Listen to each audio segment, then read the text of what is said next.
नम्रता, मेरी दवा लेके आओ। 10:30 बज गए हैं। आई माँ जी।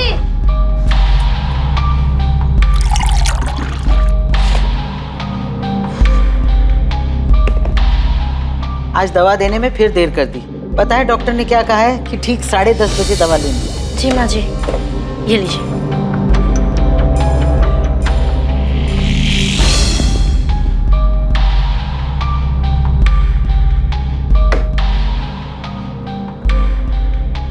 इतनी रात को कहाँ जा रही है रचना? घूमने जा रही हूँ माँ जी। बाय दीदी। समीर, समीर जल्दी चलो, देर हो रही है। समीर भैया, आप इतनी रात को कहाँ जा रहे हो घूमने? आप ही की बहन को सैर कराने ले जा रहा हूँ बाबू। हाँ हाँ ठीक है। और मैं फिर से बोल रही हूँ, समीर के सामने कुछ भी मत बोलना। हाँ, रखती हूँ। क्या बात है, बड़े खुश लग रहे हो? किससे बात कर रहे थे? अरे क्लाइंट से मीटिंग की बात चल रही थी काफी टाइम से, आखिरकार मान ही गया। क्या बात कर रहे हो? रचना मान गई? फिर से वही बात। तो मुझ पर शक क्यों करते हो कल्पना? तुम इतना झूठ क्यों बोलते कपिल? अच्छा तुमसे बातें नहीं करनी, बाहर में जा दूं। हाँ हाँ, जाओ जाओ, रचना को इतना वेट करना ठीक नहीं है, जाओ। अब तुम ऐसे ही मेरी सारी बात मानते रहो, फिर देखना हम कहाँ से कहाँ पहुँच जाएंगे। तुमने घर पर किसी को बताया तो नहीं ना कि हम कहाँ जा रहे हैं? नहीं।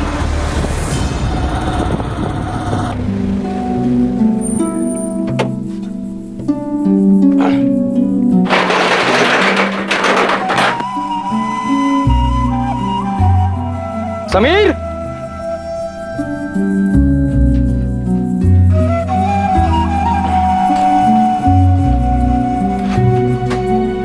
समीर नहीं है क्या?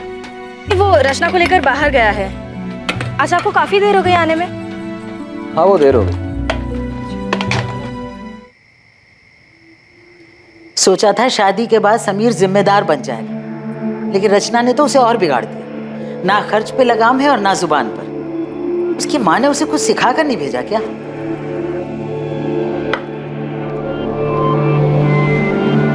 माँ बस भी करो। और वैसे भी समीर तो पहले से ही ऐसा है, उसने कब जिम्मेदारी उठाई? हाँ, लेकिन रचना को उसे समझाना चाहिए ना। अब तक दोनों घर नहीं लौटे।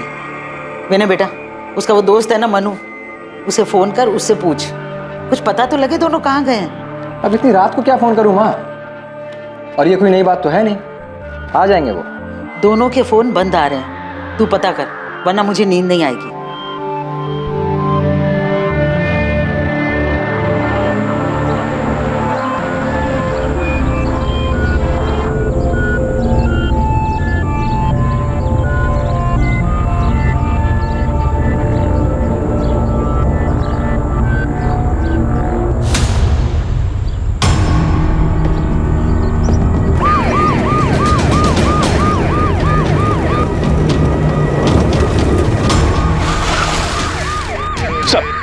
इधर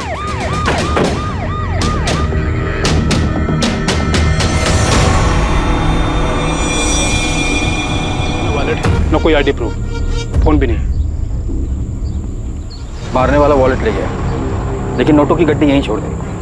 मर्डर पैसों के लिए नहीं हुआ। आप लोगों में से सबसे पहले लाश किसने देखी थी? जी सर, लाश को सबसे पहले मैंने देखा। किसी को आते जाते देखा है? नहीं सर, बस ये देखा और मैंने आपको फोन।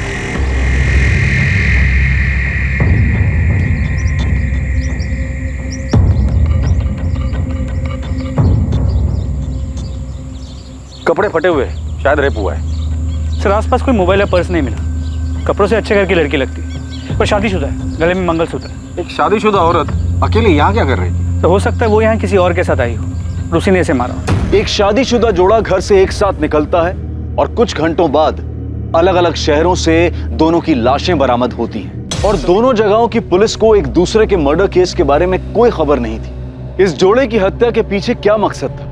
रफ्तार से आगे बढ़ रही इनकी जिंदगी पर मौत की लगाम आखिर किसने और क्यों लगाई थी?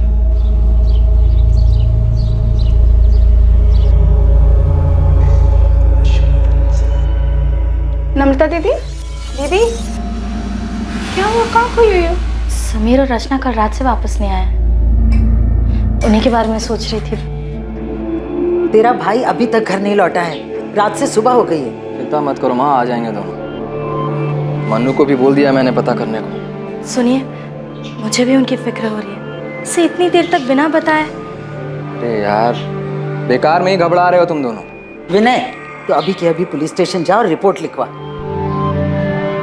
पर मैं कह रहा हूँ, बेकार में चिंता कर रहे हो तुम दोनों। कल रात करीब 11 से 1 बजे के बीच पहले लड़की को बेहोश किया गया है, फिर गला दबाया गया है। पहले इसे बेहोश किया फिर मारा है। सर, लड़की की फोटो को आसपास के सभी थानों में भिजवाया है और कहीं भी कोई मिसिंग कंप्लेंट होगी तो जल्दी पता चल जाएगा।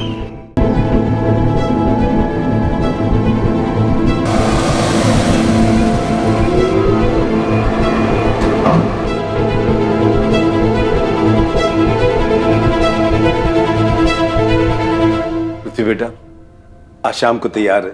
शर्मा जी अपनी पत्नी और बेटी अदिति के साथ हमारे घर आ रहे हैं। मुझे शादी नहीं करनी। को पता नहीं ये बात कब समझ आएगी।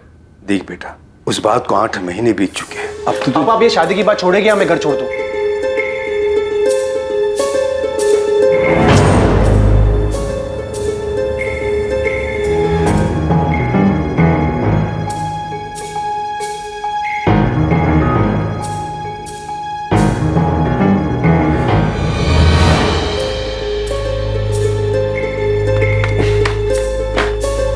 विनय भैया पुलिस स्टेशन गए हैं शिकायत लिखवाने।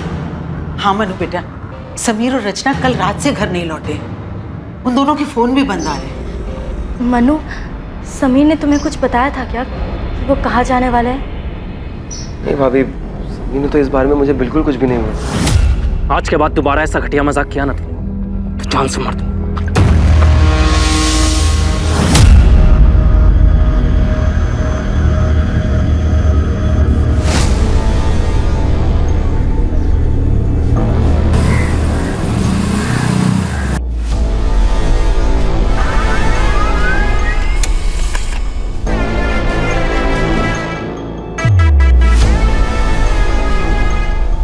उज्जैन पुलिस को इसकी लाश भी 18 सितंबर को मिली। जी सर, इस लड़के की भी कोई आइडेंटिफिकेशन नहीं मिली, लेकिन हैरानी की बात यह है कि मौत का वक्त और मारने का तरीका बिल्कुल सेम है। हमें जिस लड़की की लाश मिली थी उस केस के डिटेल्स इस केस के डिटेल्स से काफी मैच करते हैं। उज्जैन के माधव चौक पुलिस स्टेशन के पीएसए अनिरुद्ध से मेरी बात हुई। तुमने जिस लड़की की फोटो और डिटेल्स भेजी है उसे पढ़ते ही मुझे लगा कि शायद ये दोनों विक्टिम्स कनेक्टेड हैं। क्या ये दोनों विक्टिम्स उज्जैन के हैं? ये तो पता नहीं कि उज्जैन से इंदौर से, लेकिन पोस्टमार्टम रिपोर्ट के हिसाब से लड़के की भी मौत 17 सितंबर की रात की 11 से 1 के बीच। पहले नशीली दवा देकर बेहोश किया गया और फिर गला घोटकर मार दिया गया। प्रशांत, इस लड़के की फोटो इंदौर के सभी पुलिस स्टेशन में सर्कुलेट कर दो और खबरियों को काम पर लगा दो। पुलिस और खबरियों ने इंदौर और उज्जैन में जगह जगह दोनों विक्टिम्स के बारे में पूछताछ की और जल्द ही उन्हें पता चल गया कि वो दोनों विक्टिम्स समीर शुक्ला और रचना शुक्ला थे।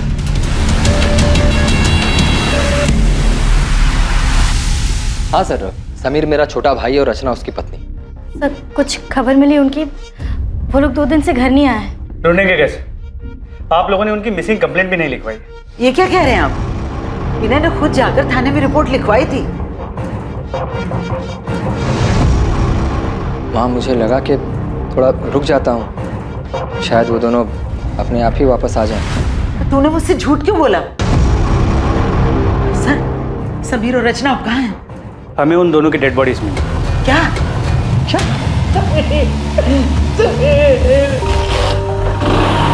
अरे समीर, आज तो फिर मेरी बाइक लेके भागने की फिराक में। भैया प्लीज ले जाने दो ना, आज कॉलेज में रोज डे। समीर, मुझे काम पर जाना है, मैं कैसे जाऊंगा? बस में जाना पड़ेगा मुझे। प्लीज भैया प्लीज, सिर्फ एक दिन के लिए, आज रोज डे है ना इसलिए। ठीक है, जा ले जा। Thank you so much. Vinay, कुछ पूछा है मैंने तुम्हें, सुन रहे हो तुम? सॉरी सर, आप कुछ कह रहे थे? तुम्हारे भाई समीर की किसी के साथ दुश्मनी थी? नहीं। रचना का किसी के साथ झगड़ा हुआ था? क्योंकि मारने से पहले उसके साथ जबरदस्ती की गई, शायद रही। कुछ बता सकते हो कि ऐसा कौन कर सकता है? तुमने मिसिंग कंप्लेंट क्यों नहीं लिखवाई और अपनी बीवी और माँ को झूठ क्यों कहा कि लिखवाई है? सर, मेरा भाई, मैं कुछ, सर इस वक्त मुझे कुछ समझ में नहीं आ रहा है। ठीक है, फिलहाल के लिए जा सकते।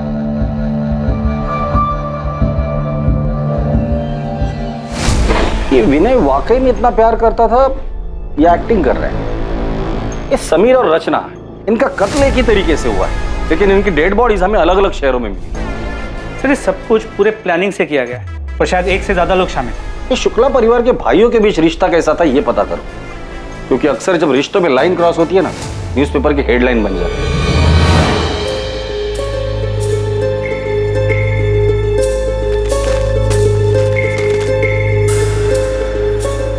क्या हो पापा, ऐसे हड़बड़ा क्यों रहे हो? कुछ नहीं बेटा, कुछ नहीं। पापा सोशल मीडिया का जमाना है, बाहर आजकल से अखबार तक नहीं रहते। तूने रचना के बारे में पढ़ा? हाँ, बुरा हो।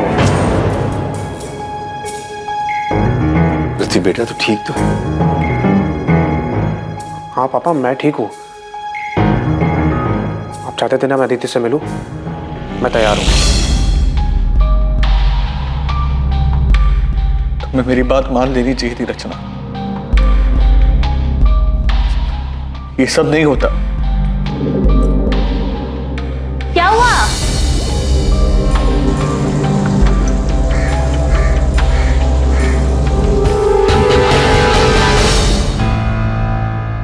रचना, मेरी मेहंदी का रंग कितना अच्छा आया है ना, देख। तू रो रही है? तू सच्ची रो रही है? चुप कर, मैं कहाँ रो रही हूँ? नहीं, तेरी तो सिर्फ आंखें लीक कर रही है ना? सच बता, मुझे मिस करेगी इसलिए रो रही है ना? मैं तुझसे कह रही हूँ, जब तेरी शादी होगी ना तब तू। दीदी, क्या शादी? शादी मतलब बिना पगार की नौकरी। पति को खुश रखो, सास को खुश रखो और अपने सभी सपनों पर ताला मार के बंद कर दो। मुझे नहीं करना। क्यों नहीं करनी शादी? मैंने नम्रता के देवर समीर से तेरे रिश्ते की बात चलाई है। बहुत अच्छा लड़का है और तुझे पसंद भी करता है। माँ पसंद नहीं, पूरा लट्टू है रचना पर। देख रचना, मैं तुझे अभी समझा रही हूँ, तो सुधर जा। आसमान में नहीं जमीन पर रहना है हमें।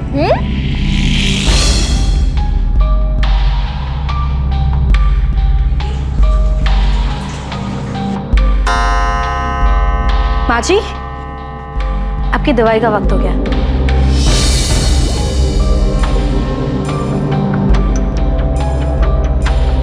मुझे समझ नहीं आ रहा, विनय ने मुझसे झूठ क्यों बोला? उसने रिपोर्ट क्यों नहीं लिखवाई?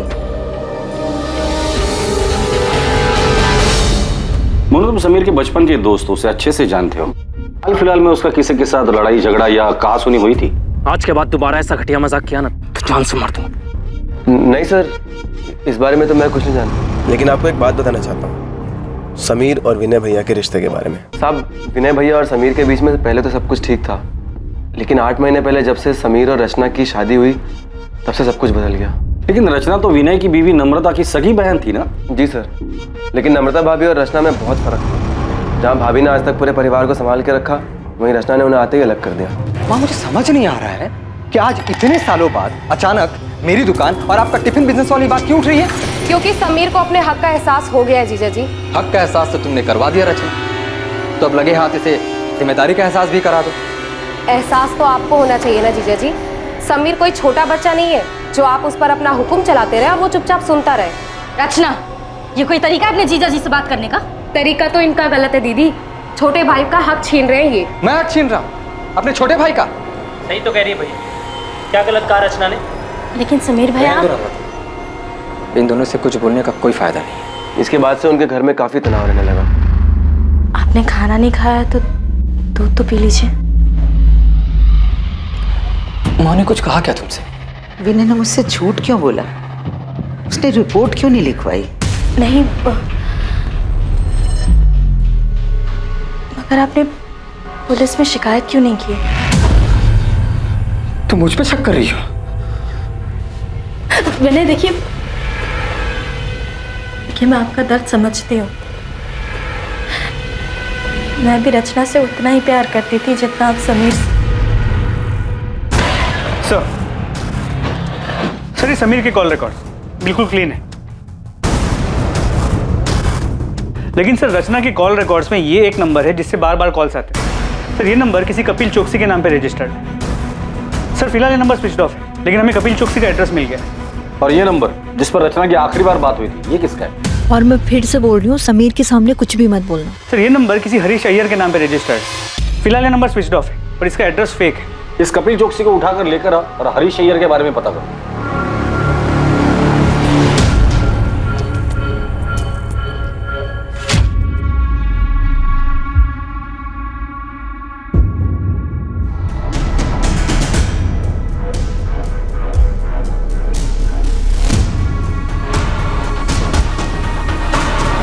कल्पना, अच्छा यही होगा कि आप हमें सच सच बता दें कि आपके पति कपिल इस वक्त कहाँ है? सर मेरा उस आदमी के साथ कोई वास्ता नहीं है। कपिल क्या हुआ, इतना डरे हुए क्यों हो? हाँ, क्या किया तुमने? मैंने कुछ नहीं किया है। मैं भी तुम्हें कुछ नहीं बता सकता। अगर पुलिस रचना के बारे में पूछे तो पुलिस को बता देना कि मैं रचना के बारे में कुछ नहीं जानता। अब मुझे जाना होगा। कपिल! आपके पति कपिल का रचना के साथ अफेयर था, ये बात आपको पता भी थी और फिर भी आपने कुछ नहीं किया। घर वालों से बगावत करके मैंने कपिल से शादी की थी। उनके पास वापस कैसे जाती? रचना की वजह से मेरी बसी बसाई जिंदगी बिखर गई। तो रचना की मौत की खबर सुनकर आपको तो खुशी हुई होगी? सुनकर तो ऐसे लगा था कि भगवान ने मेरी सुन ली।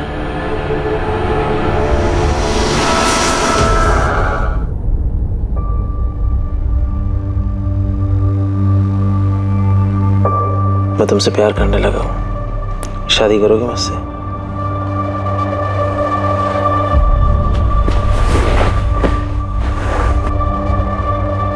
मुझे पता है तुम भी मुझसे। कि क्या? कि मैं तुमसे प्यार करती हूँ? नहीं कपिल, मैंने तुम्हें पहले ही कहा था, ऑनलाइन चैटिंग के वक्त बिल्कुल साफ क्लियर किया था कि मुझे ये शादी प्यार इन सब में कोई इंटरेस्ट नहीं है। तो फिर तुम ये बकवास क्यों कर रहे हो? तुम्हें मेरी फीलिंग बकवास लग रही है? कपिल मेरा हाथ छोड़ो, मुझे लग रही है। मैं तुम्हारे साथ प्यार के लिए था, मजे के लिए नहीं। पर इस बात से तुम्हें कोई फर्क नहीं पड़ता ना? हाँ नहीं पड़ता। मैं यहाँ पर अच्छा टाइम बिताने आती हूँ, जो कि तुमने पूरा खराब कर दिया है। कपिल चौकसी, अफेयर? आप ये क्या कह रहे हैं? आप किसी हरीश अय्यर को जानती हैं? रचना के मर्डर से पहले आखिरी बार उसने इसी से बात की। मैं किसी हरीश अय्यर को नहीं जानती। कौन है ये? क्या इसका भी रचना के साथ अफेयर? आपके पति विनय कहाँ है? आपको जो कुछ पूछना आप पूछ सकते हैं सर।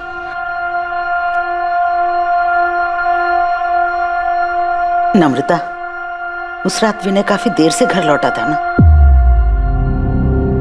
17 सितंबर की रात को मेरा टेम्पो बिगड़ गया था सर। गैराज का रसीद है मेरे पास, जहां से मैंने टेम्पो ठीक करवाया था। समीर और रचना 17 सितंबर को गायब हुए थे और 20 सितंबर तक तुमने उनकी मिसिंग कंप्लेंट नहीं लिखवाई थी। क्यों? क्योंकि समीर की शादी के बाद ऐसा 2-3 बार पहले भी हो चुका था। समीर और रचना अक्सर बिना बताए घूमने चले जाते थे। मैंने सोचा 1-2 दिन में लौट आएंगे।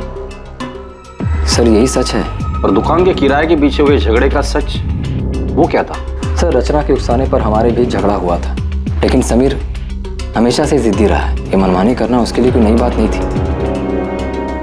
समीर और रचना की शादी को सिर्फ 8 महीने हुए थे और इन महज 8 महीनों में ही समीर और उसके बड़े भाई विनय के बीच अलगाव पैदा हो गया था।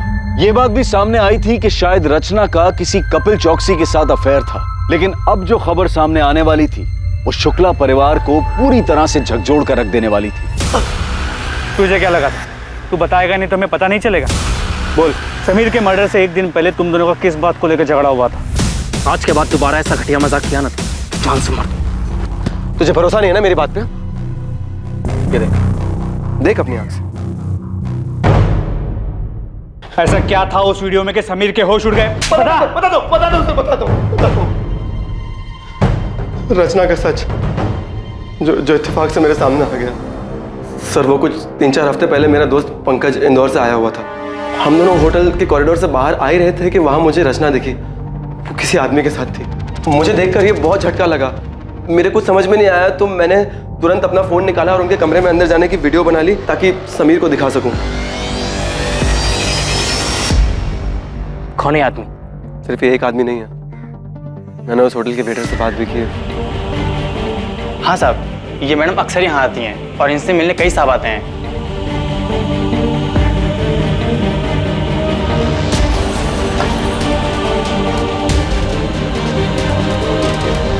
मुझे काफ़ी दिन तक समीर को सच बताने की हिम्मत ही नहीं हुई, लेकिन फिर मैंने सोचा कि उसे सच बताना भी ज़रूरी है, तो मैंने उसे 16 सितंबर को सब सच बता दिया।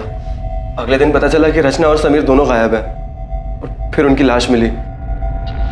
ये आदमी कौन है? मैं नहीं जानता, लेकिन उस दिन अंतिम संस्कार वाले दिन ये घर पे आया हुआ था।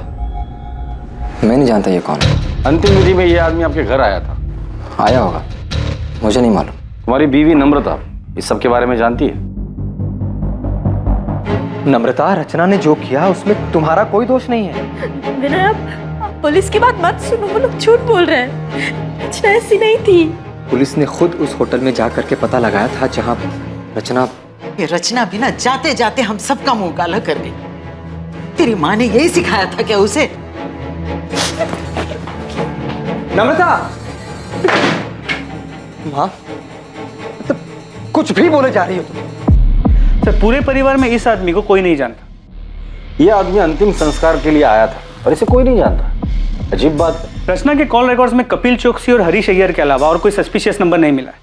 लेकिन रचना से मिलने उस होटल में कई लोग आते थे, तो हो सकता है कि उसके पास कोई दूसरा नंबर। रचना के इस दूसरे रूप के बारे में सच में कोई नहीं जानता। ऐसे कैसे?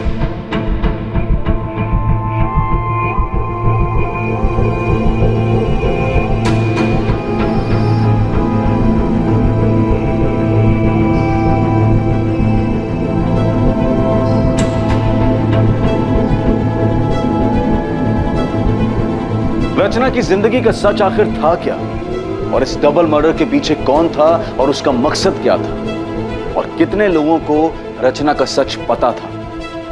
मंगल, हरीश, विनय, कपिल, क्या इतने ही लोग थे जिन्हें रचना ने चोट पहुंचाई थी, या फिर इस लिस्ट में और भी नाम शामिल होने वाले थे? वैसे मुझे पता नहीं था कि तुम हंसते भी हो। मतलब जब पहले मिले थे तो तुम हमेशा देवदास बने फिरते थे। वो एक दौर था जो बीत चुका है। किसी से सच्चा वाला प्यार हो गया था क्या? एक लड़की थी जिससे मैं बहुत प्यार करता था। आई एम सॉरी अगर तुम्हें बुरा लगा तो। अरे नहीं, मैं अब ठीक हूँ। वैसे तुम जिस लड़की की बात कर रही हो वो मेरे लिए 8 महीने पहले ही मर चुकी। जी सर, मैं उसी के घर जा रहा हूँ, पहुँच के अपडेट करता हूँ।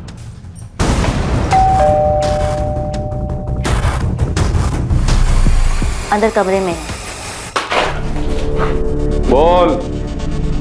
सर, मैंने रचना को नहीं मारा। तो फरार क्यों हो गया था तू? मुझे लगा कि सारा शक मेरे ऊपर जाएगा। मैं उससे प्यार करता था सर, मैं उसको क्यों मारूंगा? अच्छा आशिक है रे तू। जब तुझे पता चला कि तेरे माशूका के और भी आशिक है तो तूने उसे और उसके पति दोनों को मार डाला। सर, मुझे इसके बारे में कुछ नहीं पता है सर। मैं तो उससे शादी करना चाहता था, वो भी राजी थी सर। शादी करोगे मुझसे? नहीं कपिल, मुझे ये शादी प्यार इन सब में कोई इंटरेस्ट नहीं है।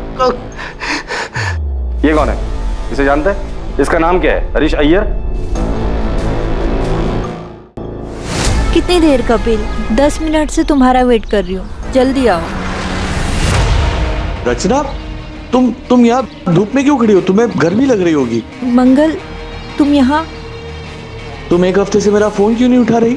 वो मैं कॉल करने ही वाली थी तुम्हें। मुझे लगा ही, इसीलिए मैं नया फोन लेने निकला था। वो पुराना फोन मैंने तोड़ दिया ना, वो यहाँ मार के। क्यों? वो तुम फोन नहीं उठा रही तो गुस्सा आ गया, गुस्से में मैंने यहाँ मार मार के तोड़ दिया फोन। बस 2 मिनट रुक जाओ प्लीज। हाँ रचना, रचना बाहर निकलो, जल्दी भागो यहाँ से कपिल, इसका दिमाग खराब है। रचना बाहर निकलो। सर फिर आया ये, प्लीज यहाँ से चलो। रचना, रचना। कौन था ये? अरे मंगल वर्मा नाम है इसका। एक बार इसने मुझे किसी शादी में देख लिया था, मैंने बस इस पे थोड़ी सी तरस खा के बात क्या कर ली, ये तो पीछे ही पड़ गया। कहता है इसे मुझ में अपनी मरी हुई पत्नी नजर आती है। सर, उस दिन रचना काफी घबराई हुई थी। मंगल को देख के उसके पसीने छूट रहे थे। सर, इससे ज्यादा मैं मंगल के बारे में कुछ नहीं जानता। सर, खबरी जाकिर मंगल वर्मा की खोज पे लग गया है, जल्दी कुछ पता चल जाएगा। और होटल के रजिस्टर में जो भी नाम और पता था सब फर्जी था। ये कपिल खुद को बचाने के लिए झूठ भी बोल सकता है। कहानी सुनाकर अपनी करनी मंगल वर्मा पर डाल रहा है। पृथ्वी बेट,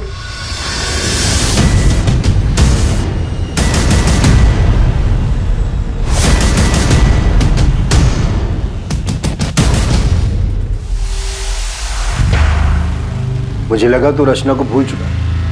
भूल चुका हूँ मैं पापा। शायद वो ऐसे ही खुल गया होगा। कुछ काम था आपको? मैं तो यहाँ अदिति के साथ तेरी शादी की बात करने आया था। और तू? और मुझे अदिति पसंद नहीं आई। मैं शादी नहीं कर सकता उसके साथ। साहब ये मंगल वर्मा है ना, साहब ये बलबीर नगर में रहता है। नियति अपार्टमेंट्स करके बिल्डिंग है, वहीं रहता है।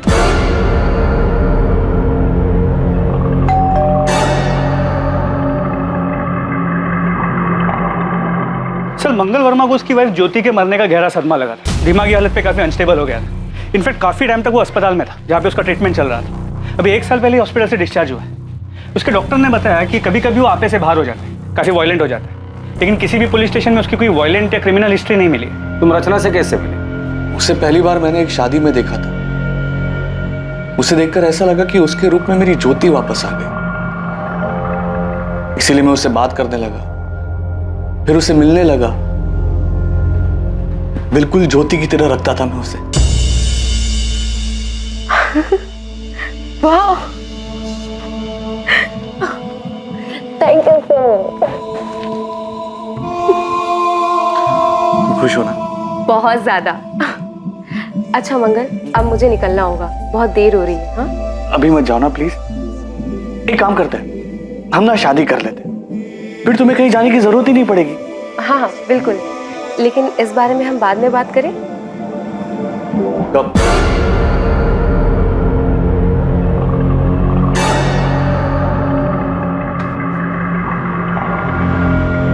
पिछले 1 महीने से तुम यही बात की।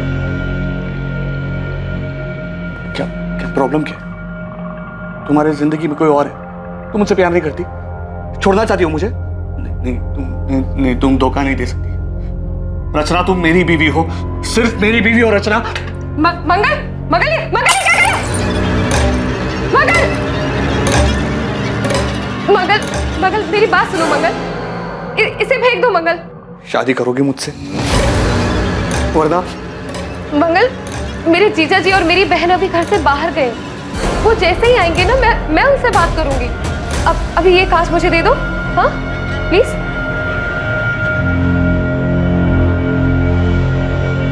उस दिन के बाद मेरी रचना से कोई बात ही नहीं हुई। बहुत फोन किए मैंने उसे, लेकिन इसने उठाया ही नहीं। रचना के साथ कौन से नंबर पर बात होती थी तुम्हारी? 4441121। रचना ने बेवकूफ बनाया तुम्हें। तुम यहाँ उसे महंगे महंगे तोहफे देते रहे और वो वहां तुम्हारे साथ साथ 4 और लोगों को भी घुमा रही थी। रचना के बारे में ऐसे बात मत करो प्लीज। ये हम नहीं, पूरा इंदौर बोल रहा। तुम नहीं जानते? अरे तुम्हारे जैसे कई आशिक है उसके, उनमें से एक यहाँ जेल में भी है। कहता है कि वो रचना से प्यार करता था और रचना भी उससे प्यार करती। तुम जिस होटल में रचना के साथ जाते थे, रचना वहां और लोगों के साथ भी जाती थी। रचना सिर्फ मेरी थी, उसके बारे में बकवास नहीं समझे? उसके बारे में बकवास मत करना। रचना सिर्फ मेरी थी, बकवास बात मत करो। सर सिर्फ रचना के एक चक्कर के बारे में सुन के इतना वायलेंट हो सकता है रचना के प्रोस्टिट्यूशन के बारे में पता चल गया और इसी ने उसे मारा। तुम सही कह रहे हो। मंगल रचना से जिस नंबर पर बात करता था उस नंबर का सीडीआर निकलवा, उसमें रचना के और भी क्लाइंट्स के नंबर होंगे, उनसे बात करो, उनका बैकग्राउंड चेक करो। अभी तो सिर्फ 2 ही आशिक मिले हैं, पता नहीं लाइन में और कितने आशिक खड़े होंगे। तुमने भागकर अपने पैरों पे कुल्हाड़ी मार ही ली थी। वो तो मैंने सही टाइम पर पुलिस को बुलाकर तुम्हें सब कुछ बर्बाद करने से रोक लिया। आगे अपने बयान पर डटे रहना, और अगर मुझ पर भरोसा हो गया हो तो जैसा जैसा मैं कहूँ ठीक वैसा वैसा करना। जैसा तुम कहोगी वैसा ही करूंगा, बस मुझे यहाँ से निकाल लो। मैं तुमसे वादा करता हूँ दुनिया का सबसे अच्छा पति बन के दिखाऊंगा।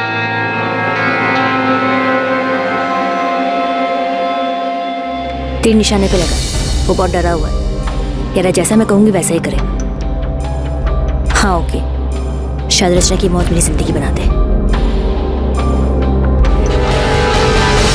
साहब कोई बाइक पसंद आई? ऐसी फटीचर बाइक लेने से मैं कोई साइकिल ले लूंगा। कोई अच्छी है तो बता। अरे साहब एकदम नई और ताजा माल आया है साहब, आप इसको देखो एक बार। ये अच्छी है। पेपर्स कब तक बनाएगा? पेपर सब बन जाएंगे, बस आप पसंद करो, मैं नंबर बदल देता हूँ। चल मेरे साथ, तुझे जेल में नया कैदी नंबर देता। बोल। साहब माफ कर दो साहब, कसम खाते हैं हमें उसका नाम नहीं मालूम साहब। हम चोरी गाड़ी जरूर खरीदते लेकिन उनका नाम पता नहीं पूछते हैं साहब। कल तो याद होगी ना तुझे? स्केच आर्टिस्ट को बुलाकर इससे स्केच बनवा लेना, और इसे अगर शक्ल याद नहीं होगी ना तो इसकी शक्ल बिगाड़ देना।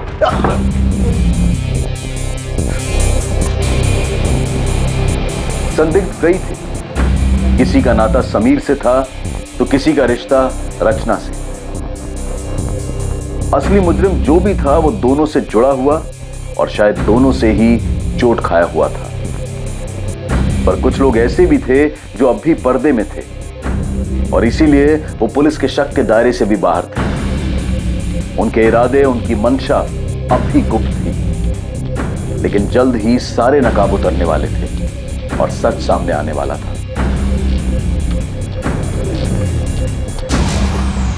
माँ, कहाँ जा रही हो? पुलिस स्टेशन, समीर के कातिल के बारे में पता कर। अरुणा जी, समीर और रचना के कातिल को हम ढूंढने की पूरी कोशिश कर रहे हैं। क्या आपको किसी पर शक है? नहीं, लेकिन जिसने भी ये किया है उसे कड़ी से कड़ी सजा मिलनी चाहिए। सर, मुश्ताक ने स्केच बनवाया। क्या आप इसे जानते हैं? इसने समीर की बाइक बेची। सर, इसे तो मैंने समीर भैया के साथ देखा था। संध्या। जी भैया। हम लोग आगे ही जा रहे हैं तेरे घर की तरफ से, तुझे छोड़ देंगे। जी। ये पृथ्वी भैया उज्जैन से। नमस्ते। पृथ्वी उज्जैन से? नम्रता और रचना भी उज्जैन से ही हैं। और कुछ याद है इस आदमी के बारे में? थैंक यू भैया। हाँ सर, कार का नंबर नोट कर लीजिए, MPXY0001। सर, नंबर प्लेट के नीचे पृथ्वी की जान जैसा कुछ लिखा था। ये लीजिए वकील साहब। मैंने आपसे कहा था ना कि जो मैं चाहती हूँ वो मैं कपिल से साइन करवा लूंगी। उसने बिना पढ़े बिना देखे इन पेपर्स पे साइन कर दिया। इसमें डिवोर्स पेपर्स के साथ साथ प्रॉपर्टी के पेपर्स भी हैं, जो अब उसने मेरे नाम पे ट्रांसफर कर दिया। बता क्यों मारा दोनों को? बोल। रचना और मैं एक दूसरे से प्यार करते थे। हम 2 साल से एक साथ थे। फिर से लेट हो गए। फिल्म की शुरुआत में सो जाएगी यार। अरे वैसे भी मैं कौन सा फिल्म की स्टोरी में इंटरेस्टेड हूँ। चलें, पॉपकॉर्न भी लेना है। जा रही हो तुम? हाँ, और रुकी तो तुम्हारे पापा घर आ जाएंगे और फिर पूरे उज्जैन में बात फैल जाएगी। एक काम करें, शादी कर लेते हैं। मुझे नहीं करनी कोई शादी वादी। एक काम करो, तुम कर लो शादी। अरे ये क्या मजाक है रचना? अच्छा सुनो, अगर तुम अभी शादी के लिए तैयार नहीं हो तो मैं राह देखूंगा। मैं राह देखता रहा और रचना ने अचानक अपनी राह बदल ली। तुम किसी और के साथ शादी कर रही हो? हाँ, मैं तुम्हारे लिए इतने सालों से इंतजार कर रहा हूँ और तुम अपनी ही बहन के देवर के साथ शादी कर रही हो। तो तुम्हें इनविटेशन नहीं दिया इसलिए तुम गुस्सा हो? तुम्हारे लिए शादी वगैरह सब मजाक है ना? तो और क्या है, जन्मों जन्म का बंधन। रचना की शादी हो गई, वो जिंदगी में आगे बढ़ गई, लेकिन मैं उसके दिए हुए धोखे में उलझा रहा सर। और इसलिए रचना से बदला लेने के लिए तुम इंदौर आ गए और हरीश अय्यर के फेक आईडी पर एक नया सिम कार्ड खरीद लिया। हाँ सर, मैं उसके बर्बादी की पूरी तैयारी करके आया था।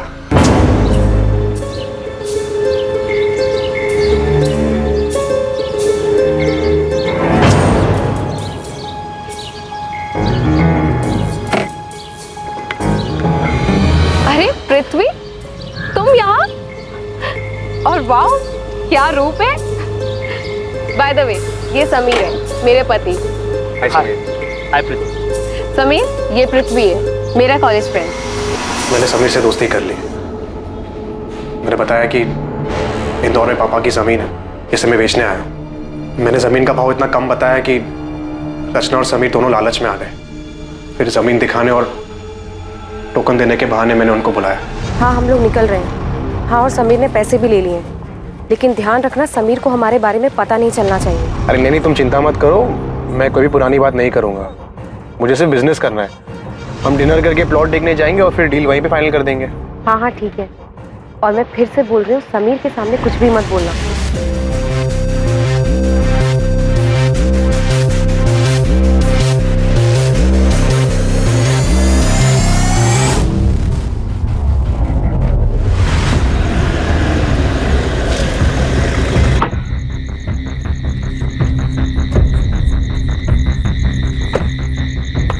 समीर, समीर चल।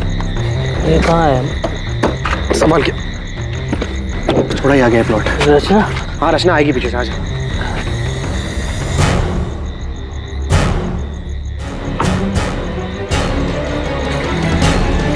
समीर, समीर कहाँ है?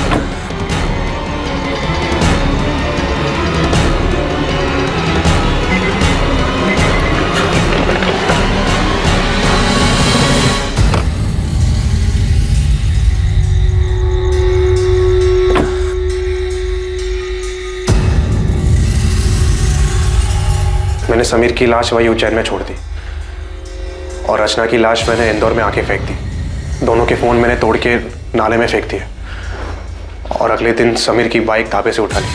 पृथ्वी, ये सब करके क्या मिला तुझे? मिला सर, बदला मिला।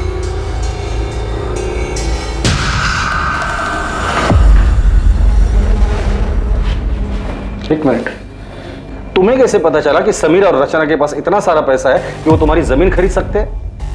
सच सच बता, ये सारी प्लानिंग तूने अकेले नहीं की थी?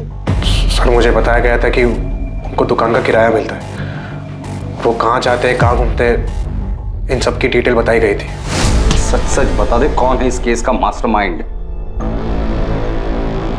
सर, ये पृथ्वी सच कह रहा है या अपना किया किसी और के सर पे डाल रहा है? अगर ये पृथ्वी झूठ बोल रहा है तो हमारे पास कोई सबूत नहीं, लेकिन अगर ये पृथ्वी सच भी बोल रहा है तो हमें उसका कन्फेशन चाहिए होगा। लेकिन मुझे लग रहा है कि ये पृथ्वी हमारे साथ खेल खेल रहा है। सच जानने के लिए हम भी खेल खेलते, उठा दे उसको। पृथ्वी ने सब कबूल कर लिया, तेरी बारी है। अरे मैंने कुछ नहीं किया सर। सर मेरे पति ऐसा नहीं कर सकते। पृथ्वी ने खुद विनय का नाम लिया है। झूठ बोल रहा है पृथ्वी, मेरे पति ऐसा कर ही नहीं सकते। आपके सामने ही आपके पति से हम सच उगलवाते हैं। चलिए बोल, चल बोल। विनय, विनय आप ठीक है ना? उन्होंने आपको कुछ किया तो नहीं? अब तक तो कुछ नहीं किया है, लेकिन आगे का वादा नहीं कर सकते। बेहतर यही होगा कि तू सच बता दे। मैंने कुछ नहीं।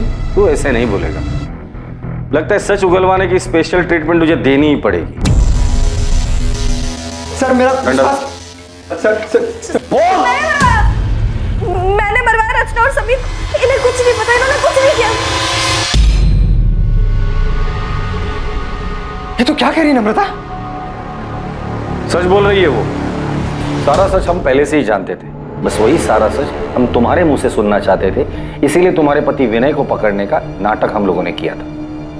सारी कहानी बताओ, सारा प्लान बताओ। सारा प्लान मेरा था। मैं नहीं चाहती थी कि रचना और समीर जिंदा बचे, पर इसके लिए मुझे किसी की मदद की जरूरत थी। तुम्हारा ध्यान कहाँ था? नहीं था। नम्रता, रचना कितनी देर लगा दी यार आने में? मम्मी से कितना झूठ बोलूं तेरे लिए? तो क्या सच बता दोगी? मुझे डांट खाने दोगी? और फिर मैं पृथ्वी मेरे प्यार से कैसे मिलूंगी? नहीं ऐसे नहीं है दीदी, अगर ऐसा नहीं है तो फिर हम कल का भी प्लान बना ले। आप संभाल लोगी ना? हाँ संभाल लूंगी, तू नाटक बंद कर। नम्रता थैंक यू सो मच। अगर तुम नहीं होती तो मैं ऐसे रोज मिल भी नहीं पाता। मैं पृथ्वी और रचना के रिश्ते के बारे में कॉलेज से जानती थी। मुझे पता था पृथ्वी उससे कितना प्यार करता था और अब भी करता है, इसलिए मैंने तय किया और पृथ्वी से मिलने चली गई। नम्रता, हाय। आओ ना अंदर। तुम्हें याद है पृथ्वी, कॉलेज में तुम मेरे तेल वाले बालों का कितना मजाक उड़ाते थे। चप्पू चाची के नाम से सब जानते थे तुम्हें। चप्पू चाची? और वो नाम मैंने रखा था। क्या दिन थे ना वो। याद है तुम रचना के कितने दीवाने थे? नम्रता, रचना की बात फिर कभी मत उठा। मैं अभी भी तकलीफ में हूँ और उसे बुला नहीं पाया हूँ। I am sorry, I understand. Rachna ने तुम्हें बहुत चोट पहुंचाई है और वो आज भी वही कर रही है। शादी उसने समीर के साथ की है, मगर सुहागरात सबके साथ मना रही है। पृथ्वी, क्या किया तुमने? कर क्या हाथ?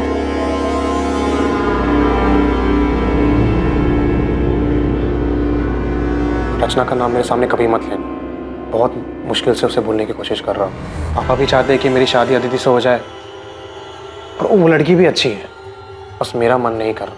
मैं जानती हूँ कि रचना ने तुम्हें बहुत दुख दिया है, मगर सच कहूँ तो रचना पहले से ही बहुत सेल्फिश थी। उसने कभी किसी के बारे में नहीं सोचा और उसने तुम्हारे साथ जो किया है उसके बाद तो शायद तुम हमेशा तकलीफ में रहोगे, कभी मूव ऑन नहीं कर पाओगे। लेकिन तुम ये सब मुझे क्यों कह रही हो? क्योंकि मैं खुद तकलीफ में हूँ। मैं बस चाहती हूँ कि रचना समझे कि वो इस तरह लोगों के साथ खिलवाड़ नहीं कर सकती। पृथ्वी, तुम रचना को मार डालो। क्या? देखो, उसने तुम्हारे साथ जो किया है और वो बाकी कई लोगों के साथ कर रही है, वो सही नहीं है। उससे रोकना होगा। मैं मानता हूं कि मुझे रचना पे बहुत गुस्सा है और उसको मारने से ही मुझे सुकून मिलेगा, लेकिन सिर्फ सुकून के लिए मार दूं? पूरा रिस्क मेरा और फायदा सिर्फ तुम्हारा हो रहा है, मेरा कुछ फायदा नहीं हो रहा है यहाँ पे। तुम्हें मुझसे जो फायदा उठाना उठा लो, बस रचना और समीर को मार डालो। तुमने रचना को मारने का प्लान सिर्फ इसलिए किया था क्योंकि तुम्हें लगा था कि रचना की हरकतों की वजह से तुम्हारा घर टूट सकता है। मुझे उसके अफेयर के बारे में पहले से ही मालूम था, मगर जब मुझे पता चला कि वो किस हद तक गिर चुकी है तो मैं हिल ही गई।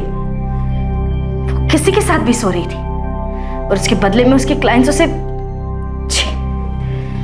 रचना प्रोस्टिट्यूशन में है, ये बात तुम्हें पहले से ही पता थी? मेरी टिफिन सर्विस की हेल्पर संध्या, उसका पति उसी होटल में काम करता था जहाँ रचना जाके। मैंने रचना को कई बार समझाने की कोशिश की। हाँ, धंधा करती हूँ। धंधा तो सभी करते हैं ना दीदी, आप भी तो टिफिन का धंधा करती हैं। पेट की भूख मिटाती हैं और मैं शरीर की, और इसमें साथ साथ कमाई होती है दीदी, वो अलग। हे भगवान, रचना तो कितनी बेशर्म हो गई है। अगर समीर को पता चला तो, बाकी घर वालों को पता चला तो क्या दीदी, तब की तब देख लेंगे ना। और वैसे भी समीर से कहीं बेहतर मिल जाएंगे मुझे। रचना, तेरे साथ साथ मेरा भी नाम जुड़ा हुआ है। तेरी हरकतों की वजह से मेरा घर टूट जाएगा। अरे हमारे परिवार की बदनामी होगी सो अलग। रचना, माँ को मरे 1 साल भी नहीं हुआ है, सोचो कि आत्मा को कितनी ठेस पहुंचेगी। अरे दीदी, आप किन बातों को लेकर बैठ गई हो? ये समाज वमाज कुछ नहीं होता है। लोग सिर्फ 4 दिन बातें करेंगे, उसके बाद आगे बढ़ जाएंगे, लेकिन जिंदगी दीदी एक ही है। और मैं अपनी जिंदगी अपने मन मुताबिक जीना चाहती हूँ, अपनी मर्जी से। रचना समझ ही नहीं रही थी। वो घर, परिवार, समाज किसी के बारे में नहीं सोचना चाहती थी, बस अपने मन की करना चाहती थी, जैसे वो बचपन से करती आ रही थी। मगर अब बस बहुत हो चुका था। मैं उसे अपना घर उजाड़ने नहीं दे सकती थी। लेकिन समीर को क्यों मरवाया? पूरा किराया देकर आपने कोई एहसान नहीं किया मुझे। वैसे भी वो मेरा हक है जो पिछले कई सालों से आप मुझसे छीनते आ रहे हैं। मैं छीनते आ रहा हूँ? मैं छीनते आ रहा हूँ? हाँ, तुम।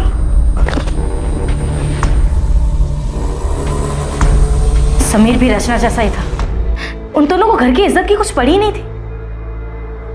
वो दोनों तो बस घर की शांति खराब करने पे तुले थे। उन्हें बस बर्बाद करना आता था। वो दोनों तुम्हारा घर बर्बाद कर देंगे, इस डर से तुमने खुद अपने हाथों से अपना घर बर्बाद कर लिया है। मैंने, मुझसे गलती हो गई, लेकिन मैं डर गई थी। मुझे लगा कि रचना की सच्चाई जानकर आप मुझे छोड़ देंगे।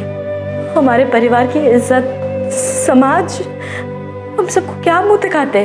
गुस्सा मेरे अंदर भी था, लेकिन तुम अपने गुस्से और नफरत में इतनी अंधी हो गई थी कि तुमने इतना भी नहीं सोचा कि जो आग तुम लगाने जा रही थी वो तुम्हारा अपना घर भी राख कर देगा। तुमने सब कुछ खत्म कर दिया नम्रता।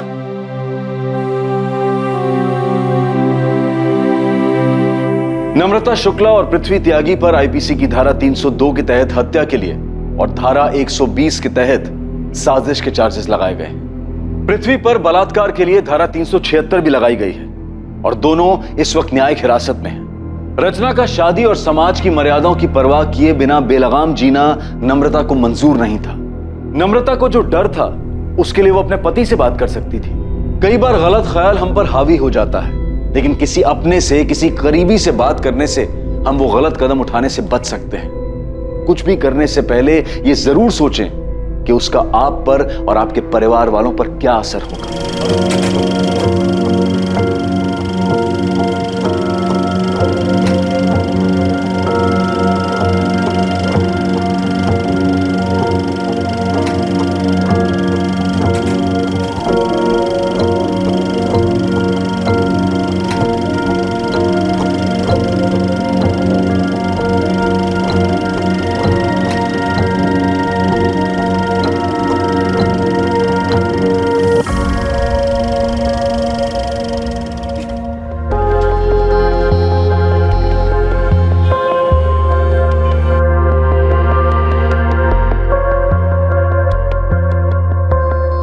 ये मीनल और प्रदीप अभी तक आए नहीं।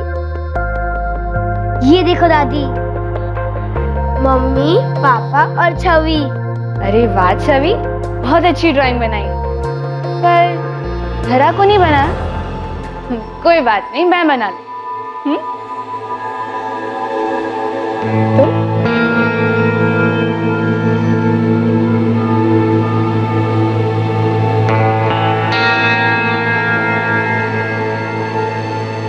देखो छवि, अब तुम्हारी ड्राइंग कंप्लीट हो गई। ये उमा कहाँ है? लो, हो गई दवा तैयार। रात को गर्म दूध के साथ ले लेना, 1 हफ्ते में आराम आ जाएगा। अरे उमा, सुबह से अभी दिखाई दे रही है, काम खत्म नहीं हुआ तेरा? इस घर में काम कभी खत्म होता है? और जब से प्रदीप भैया की छोटी बच्ची बीमार पड़ी है ना, तब से तो काम और बढ़ गया है। अरे वो तो सिर्फ 8 महीने की है, क्या हो गया उसे? पता नहीं, पिछले 7 दिनों से अस्पताल में है। 7 दिनों से? तो कब आएगी वापस? मतलब बच्ची ठीक तो है ना? पता नहीं, अभी प्रदीप भैया, लगता है प्रदीप भैया बच्ची को लेकर आ गए। मैं बाद में मिलती हूँ।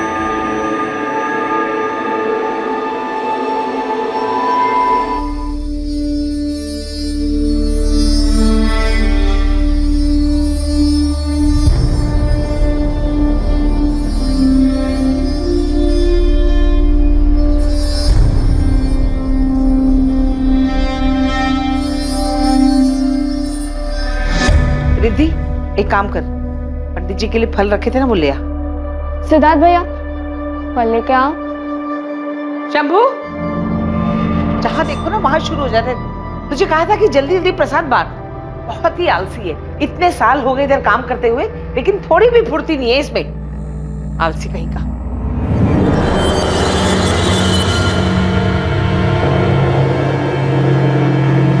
दीदी, बहुत अच्छा हुआ जो धरा खतरे से बाहर आ गई। मेरी तो ना जान ही सूख रही थी। अरे वाह दीदी, कितना सुंदर नेकलेस है। वैसे कुछ भी कहो, तुम ना बहुत लगी। इतना अच्छा हस्बैंड, इतना अच्छा परिवार और इतने प्यारे प्यारे बच्चे। वैसे शीतल, लकी तो हूँ मैं, पर बस जेठानी के मामले में लक ने कुछ साथ नहीं दिया मुझे। हेलो भैया, कैसे हो आप? पापा कहाँ है? अंदर है, पूजा में है। क्या बात है भाभी, आज तो बड़ी सुंदर लग रही हो। चल कुछ भी। कहाँ चल दिए? अभी एक्चुअली एक काम है, वरना जाने का तो मेरा भी दिल नहीं है। अच्छा, भैया भाभी के आते ही कल्टी? हाँ, ऐसी बात नहीं है भाभी, आप प्लीज जाइए, मैं आता हूँ थोड़ी देर में, ठीक है? छवि सुनो तो।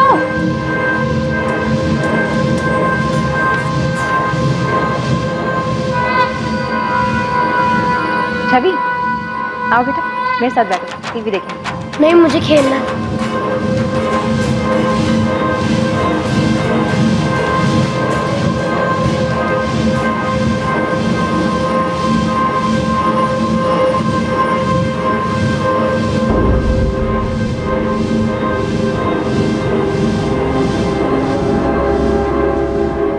ये चल रहा है, कोई है भी नहीं यहाँ पर।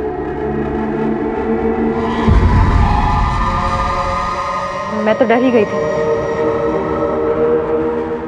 उमा, चाय दे। ये शंभू, शंभू, ए शंभू, शंभू, उठ। जब देखो सोता रहता है, निकम्मा कहीं का। जाके बाजार से मैदा ला और बाकी सामान भी। उठने के बाद आदमी 2 घंटा आराम नहीं कर सकता। हमारा बस चले तो उनके चाय में चूहे मारने की दवा डाल।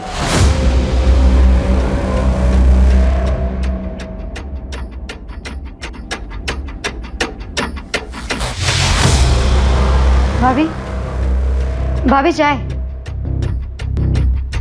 अच्छा, रख दो टेबल पर। उमा, धारा माजी के पास है क्या? नहीं, माजी के पास तो नहीं है। मैं अभी सबको चाय देकर आई, किसी के पास धारा नहीं है। माजी, धरा कहाँ है? धरा तुम्हारे साथ ही तो थी। रिद्धि, रिद्धि, रिद्धि, धरा कहाँ है? मुझे नहीं पता चाची। हे भगवान, मेरी बेटी कहाँ चली गई? प्रदीप आए थे क्या? भाई को उसे बाहर ले गए हो? नहीं दीदी, जीजू तो नहीं आए। मैं तो यहीं बैठकर टीवी देख रही हूँ।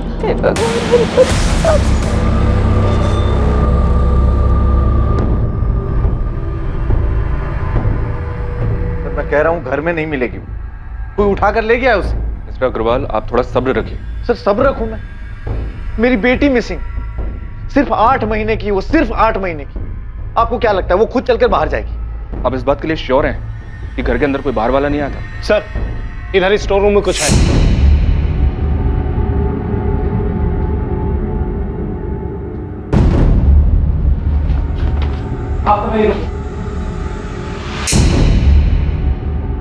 सबको बाहर रोको। महज 8 महीने की धरा अग्रवाल को बड़ी बेरहमी से उसके अपने ही घर में मार दिया गया था। और चौंकाने वाली बात यह थी कि यह हत्या दिन में उसके घर वालों की मौजूदगी में हुई थी। क्या यह काम किसी बाहर वाले का था जो सबसे छुपकर घर में घुस आया था और अग्रवाल परिवार से जाती दुश्मनी निकाल रहा था, या फिर धरा की हत्या के पीछे किसी अपने का हाथ था? सर, बच्ची को मारकर ब्लैंकेट में लपेटकर इस डॉल हाउस में वहां छुपा दिया गया था। इंपल्सिव किलिंग लगती है। किलर को मारने के बाद सोचने का मौका नहीं मिला, इसलिए उसने बच्ची को मारकर इस डॉल हाउस में छुपा दी। लेकिन एक बात है सर, ये स्टोर रूम घर के अंदर है। ऐसा कैसे हो सकता है कि कोई बाहर वाला घर के अंदर आया और किसी को इस बात का पता नहीं चला? पूरे घर को सील करो। एफएसएल से कहो कि पूरे घर से सैंपल उठाएं।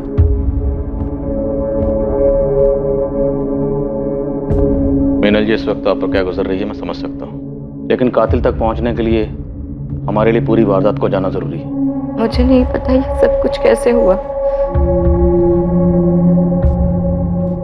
दोपहर में धरा रो रही थी। अगर मैं नहीं सोती तो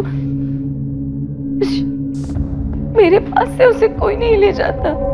आपने कोई आहट सुनी? किसी को देखा हो? मैं जब तक जगी थी तब तक के वहां कोई नहीं था।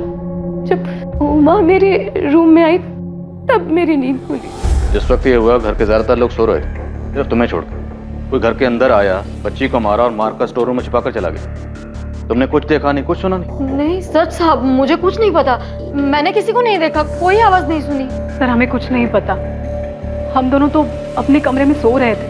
मैं तो अपने दोस्त के घर पे था सर। मुझे तो रिद्धि ने कॉल करके बताया।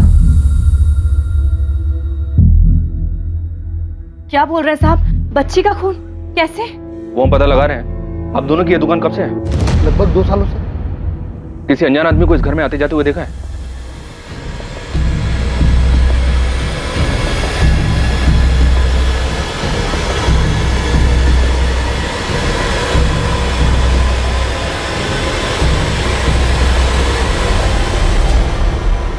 हमने कुछ नहीं देखा साहब। उस वक्त हम यहाँ नहीं थे, हम तो दोपहर में अपनी दुकान बंद करके घर चले जाते थे। इनका कॉन्टैक्ट नंबर और एड्रेस नोट कर लो। करीब 5 बजे मैं सोकर उठी और इधर हॉल में आई तो शीतल थी। जब आप यहाँ आई उस वक्त शीतल यहीं बैठी हुई थी? हाँ, नहीं शीतल यहाँ नहीं थी जी, वो मैं वॉशरूम गई थी। और बाकी सारे वक्त आप यहीं थी, इसी ड्राइंग रूम में? जी। और आपने किसी को अंदर आते या बाहर जाते हुए नहीं देखा? जी नहीं, मैं टीवी देख रही थी। क्या हुआ मुझे कुछ पता नहीं चला। आसपास इंक्वायरी की सर, पर किसी ने भी किसी अनजान आदमी को इस घर में आते जाते नहीं देखा। ये पक्का इनसाइड जॉब है। ये काम किसी अंदर वाले का ही है।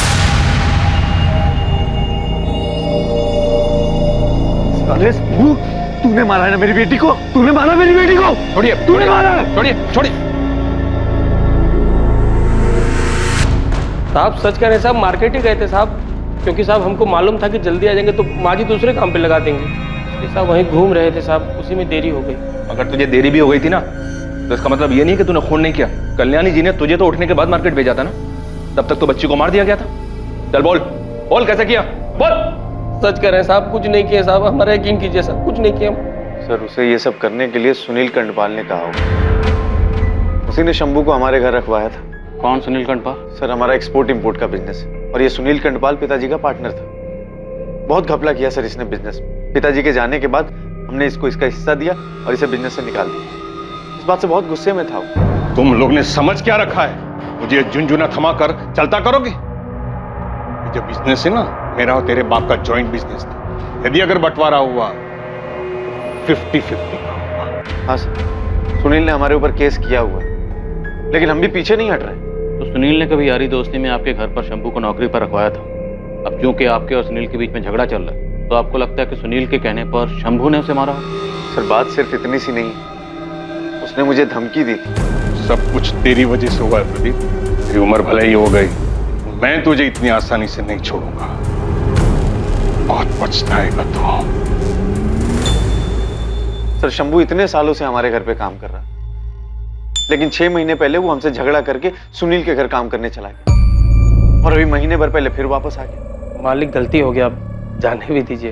अब इतने साल आप लोग के यहाँ पे काम किए हैं, अब सुनील साहब तो वैसे ही हैं, जानते तो हैं आप। अब उनके पास कौन टिक सकता है? एक काम तो ठीक से होता नहीं है तुमसे, काम कम शिकायतें ज्यादा करते हो। मैम साहब वो पथरी की बीमारी है ना, लेकिन अब हम पूरा काम करेंगे अच्छे से। अरे लाओ हम रख देते हैं, लाओ लाई। हाँ साहब, हम गए थे सुनील साहब के पास साहब, क्योंकि सब यहाँ पे सब लोग हमारा खून चूस लिए थे साहब। ऊपर से माजी का डांट अलग। सुनील साहब हमारे गांव के हैं साहब, तो चले गए उनके पास। लेकिन वो क्या कम है साहब, इतना काम कराते और पगार देने में आनाकानी करते। गरीब आदमी है साहब, पैसा तो चाहिए ना साहब। सर ये शंभू पैसे का बड़ा लालची है, इसी ने ये काम किया। मेरी बच्ची की जान ले ली उसने। सर दरा के होने से पहले मीनल का 3 बार मिसकैरेज हुआ, बहुत मुश्किल से धरा हुई थी। सुनील और शंभू का इसमें कोई हाथ है या नहीं है, ये हम पता लगा लेंगे। इन दोनों के अलावा कोई और है जिस पर आपको शक हो? सर मैं कह रहा हूं, शंभू नहीं मारा होगा मेरी बच्ची, किसी और को एक मासूम बच्ची की मौत से क्या मिलेगा?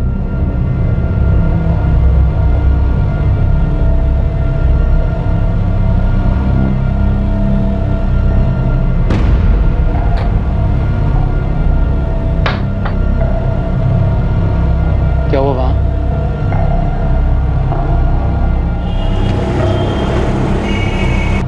अरे क्या कर रही हो, ऐसे कहाँ जाएंगे हम? कहीं भी चले जाएंगे। अब पुलिस से झूठ तो बोल दिया है ना, सच कब तक छुपेगा उनसे? मैं कह रहा हूँ ना, किसी को कुछ पता नहीं चलेगा। यहाँ से भागेंगे ना हम तो जरूर पुलिस हमारे पीछे लग जाएगी।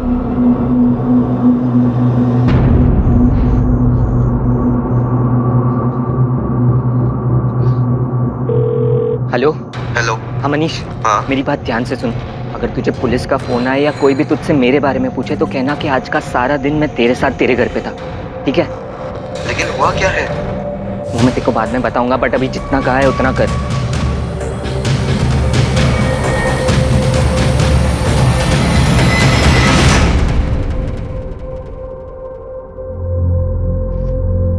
बच्ची पे कई इंजरी मार्क्स हैं। पहले उसको गला दबाकर मार दिया गया, उसके बाद कोई चाकू या तेज धार वाली चीज से गला काटा गया।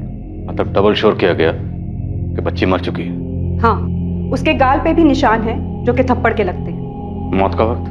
दोपहर 3 से 5 के बीच में। इसके अलावा बच्चे के सर के पीछे चोट लगी है जो कि मरने के बाद लगी है, एज इफ किसी ने उसको पटका। और बच्ची के ब्रेन में ब्लड क्लॉटिंग है जो कि पहले से है। Blood clotting? हाँ। आपकी बेटी की पोस्टमार्टम रिपोर्ट के हिसाब से उसके ब्रेन में ब्लड क्लॉटिंग था? हाँ। अभी 1 हफ्ते पहले ही उसे हॉस्पिटल से घर लेकर आए। कौन सा हॉस्पिटल? डॉक्टर का नाम? जी हाँ, धरा का ट्रीटमेंट मेरे पास ही चल रहा था। ये प्रदीप और मीनल, इनकी फैमिली का बिहेवियर कैसा था बच्ची के लिए? दोनों बहुत वरीड थे अपनी बच्ची को लेकर। हमें धरा का ऑपरेशन करना था और धरा के बचने के सिर्फ 30% चांसेस थे, लेकिन फिर भी उसके पेरेंट्स ने 10 लाख रुपए खर्चा करके उसका ऑपरेशन करवाया। अच्छा डॉक्टर, ये बच्ची के दिमाग में क्लॉटिंग की वजह क्या थी? ऑक्सीजन की ब्लॉकेज की वजह से ब्रेन में ब्लड क्लॉटिंग हो सकती है। तो क्या धरा को सांस लेने में कोई प्रॉब्लम थी? नहीं, मेडिकल एग्जामिनेशन में तो धरा को ब्रीदिंग की कोई भी प्रॉब्लम सामने नहीं आई थी। तो क्या धरा के साथ किसी ने जबरदस्ती की थी जिसकी वजह से उसे सांस लेने में कोई प्रॉब्लम हुई? मैं ऐसा सोचना भी नहीं चाहता कि धरा के साथ जानबूझ के ऐसा किसी ने किया, पर हाँ, अगर बच्चे को सफोकेट करने की कोशिश की जाए तो उसके ब्रेन में ब्लड क्लॉटिंग हो सकती है।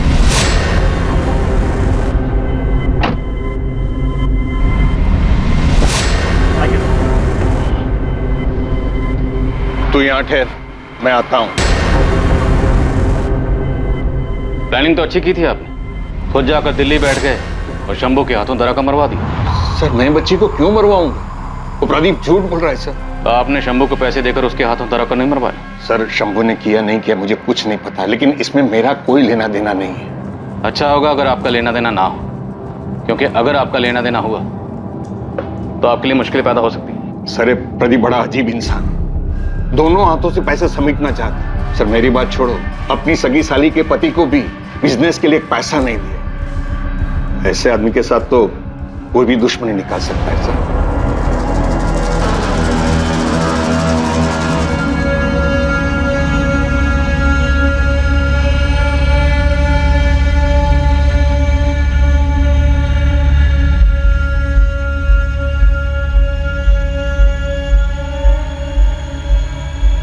किसी भी घर में एक छोटे बच्चे के आ जाने से उसके बड़े भाई या बहन का ईर्ष्या करना ये एक साधारण सी बात है। धरा के आने के बाद शायद छवि भी इसी दौर से गुजर रही थी। उसे लग रहा था कि उसकी अपनी मां के पास उसके लिए वक्त नहीं, और इस बात पर कई बार उसने अपना गुस्सा भी जाहिर किया। लेकिन क्या यह मुमकिन था कि उसकी ईर्ष्या इस हद तक बढ़ गई थी कि उसने अपनी ही बहन की जान ले ली? या इस सब के पीछे सुनील कंदपाल का हाथ था, जिसे उसकी बनाई कंपनी से जबरदस्ती अलग किया गया था और वो प्रदीप से इसी बात का बदला लेना चाहता था? या फिर इस हत्या का जिम्मेदार कोई तीसरा था जो अब तक किसी की नजर में नहीं आया था? सर, सुनील और शंभू दोनों के कॉल रिकॉर्ड्स निकाले। हाल फिलहाल तो इन दोनों के बीच कोई बातचीत नहीं हुई है और ना ही कोई लिंक मिल रहा है। मीनल और शीतल, इन दोनों के हस्बैंड्स की भी डिटेल्स निकाली हैं। सर, ये मीनल और शीतल दोनों मिडिल क्लास फैमिली को बिलोंग करती हैं। मीनल पढ़ाई में अच्छी थी, उसने MBA किया है, और वहीं कॉलेज में प्रदीप से प्यार हो गया और शादी हो गई। शीतल ने ज़्यादा पढ़ाई नहीं की, उसने सिर्फ ग्रेजुएशन किया और 4 साल पहले उसने अभय से शादी की। अभय उस वक्त एक जेनेटर मैन्युफैक्चरर कंपनी में जूनियर मैनेजर की पोस्ट पे था और पिछले 1 साल से अपनी जॉब छोड़ के बिजनेस स्टार्ट करने में लगा हुआ है। अभी तक कुछ खास हो नहीं पाया है, ज़्यादातर घर में बैठा रहता है। लाल, मीनल और प्रदीप दोनों को बुला पूछताछ के लिए। शीतल और उसके पति अभय से आप लोगों के रिश्ते कैसे हैं? सर, आप ऐसा क्यों पूछ रहे हैं? शीतल मेरी सगी बहन है। कोई लड़ाई झगड़ा? सर, ऐसा कुछ नहीं है, और प्लीज मेरे घर वालों पर उंगली उठाना बंद कीजिए। मेरे घर में ऐसा कोई नहीं है जो मेरी बच्ची की जान ले ले। मेरी धरा से सब लोग बहुत प्यार करते थे सर।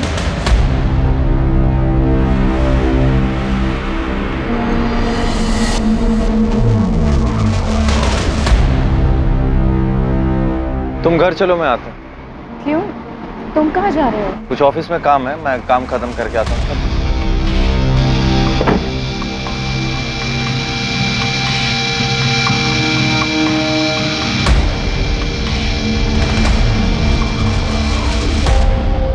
सर, मैं मीनल के सामने बात को बढ़ाना नहीं चाहता था। मीनल की बहन शीतल और उसका पति अभय, सर ये दोनों पैसे के मामले में सही नहीं है सर। वो अभय जो है बहुत आलसी है सर, अच्छी खासी नौकरी छोड़कर घर पे बैठ गया और मेरे पीछे पैसे के लिए पड़ गया। अभय को ना अपने बिजनेस के लिए कुछ पैसे उधार चाहिए थे, तकरीबन 20 लाख रुपए।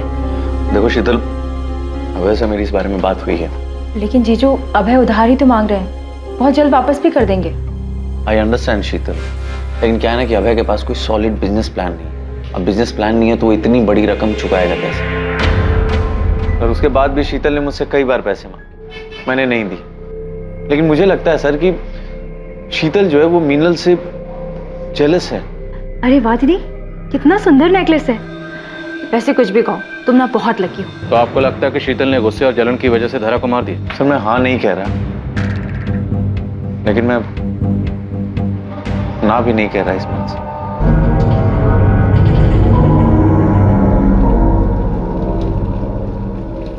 क्या वो शीतल, ध्यान कहाँ तुम्हारा? ये जो कुछ हुआ अच्छा नहीं हुआ। अब होने को तो बहुत कुछ नहीं होना चाहिए था शीतल, लेकिन हुआ ना।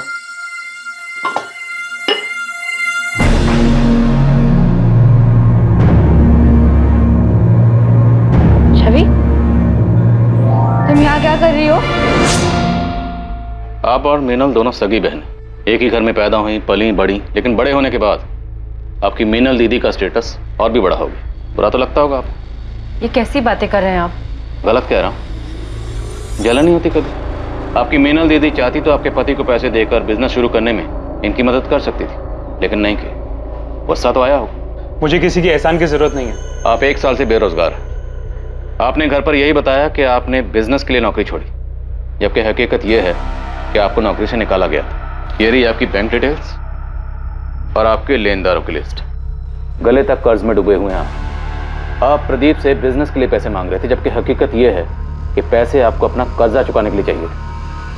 वो एक्चुअली आपने प्रदीप से पैसे मांगे होंगे, प्रदीप ने पैसे देने से मना किया होगा, आपको बुरा लगा होगा, गुस्सा आया होगा, है ना? और आपकी सगी बहन ने, आपकी दीदी ने आपके पति की मदद करने से मना कर दिया। आपको बुरा लगा, इतना बुरा लगा कि आपने इस बात का बदला लेने के लिए उसकी बेटी को मार डाला। ये कैसी बातें कर रहे हैं आप? मैंने धरा को नहीं मारा। आपके पति ने आपकी बड़ी बहन के घर तक जाना छोड़ दिया, पर आपने नहीं छोड़ा। क्यों? क्योंकि आप बदला लेना चाहते थे। मलाल था मन में, लेकिन नफरत नहीं थी। वो मेरी बड़ी बहन है, मैं उसके साथ ऐसा नहीं कर सकती। मुझे नहीं पता धारा को किसने मारा।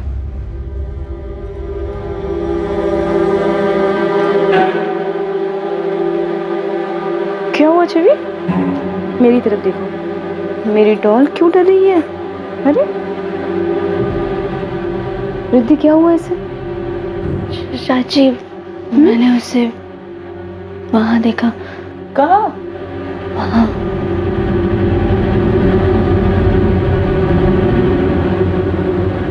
कुछ नहीं होगा, है ना?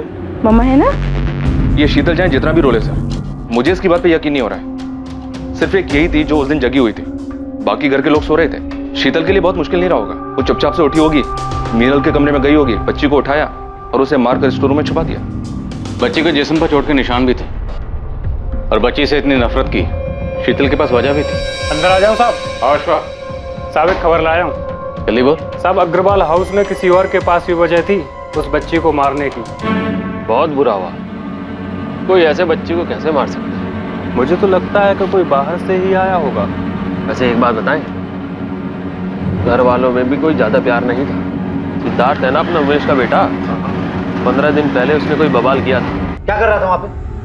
प्रदीप, जाने भी दो, क्यों बात को बढ़ा रहे हो? जाने दो भाभी। अरे दिन भर दिन हाथ से निकलता जा रहा है लड़का। आप लोगों के लाड प्यार ने बिगाड़ के रख दिया इसे। क्या हो गया प्रदीप? क्या किया सिद्धार्थ ने? अरे भैया, इसने तो किसी के बारे में कुछ पता चला क्या? साहब ऐसा तो कुछ पता नहीं चला, पर वो साहब सिद्धार्थ बहुत गुस्से में था। मुझे नहीं लगता कि आप ये चाहती हैं कि आपके बेटी का कातिल पकड़ा जाए। आप ऐसा क्यों कह रहे हैं सर? सही तो कह रहा हूं। आपने और आपकी फैमिली ने अभी तक हमसे बातें छुपाई। क्या ये सच नहीं है कि 10-15 दिन पहले सिद्धार्थ को लेके आपके घर में अच्छा खासा हंगामा हुआ? सिद्धार्थ, ये फ्रूट्स तुम ये सब क्या है सिद्धार्थ? एक हफ्ते बाद तुम्हारी एग्जाम है और तुम ये सब कुछ देख रहे हो? चाची यार प्लीज, अब ये ज्ञान देना शुरू मत कीजिए। अडल्ट हो गया हूँ मैं अब। तुम्हें शर्म आनी चाहिए ऐसे वीडियोस देखते हुए। घर में तुम्हारी बहनें हैं, उनके बारे में तो सोचो। प्लीज चाची, ये सब लोग देखते हैं, ये नॉर्मल हो गया है। जिस उम्र में तुम हो ना, उस उम्र में फिसलना बहुत आसान है। प्लीज सिद्धार्थ। अरे हो गया ना, समझ गया मैं। आप प्लीज जाइए यहाँ से। मैं आपके बेडरूम के वीडियोस देख रहा था। कब से मैं तुम्हें प्यार से समझा रही हूँ, तुम्हें समझ में नहीं आ रहा है? रुको, ये वीडियोस ना मैं तुम्हारे मम्मी पापा को दिखाती हूँ, उसके बाद ही तुम्हारी अकल ठिकाने आएगी। सिद्धार्थ, चाची, लैपटॉप, चाची मेरा लैपटॉप दे दो। सिद्धार्थ! प्रदीप उसके ऊपर बहुत ज्यादा गुस्सा थे। उसके बाद उमेश भैया ने भी गुस्से में सिद्धार्थ के ऊपर बहुत ज्यादा पाबंदियां लगा दी थी। तो आपसे झड़प के बाद सिद्धार्थ पर पाबंदियां लग गई, फिर तो उसे बहुत गुस्सा आया। तो क्या सिद्धार्थ ने गुस्से की वजह से धारा को मार दिया?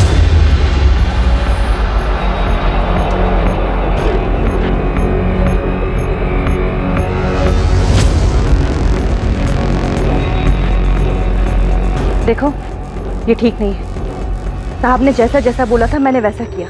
अब पैसे देने के मामले में टाल मटोल मत करो। पैसों की जरूरत नहीं होती तो कभी मैं बोलती नहीं।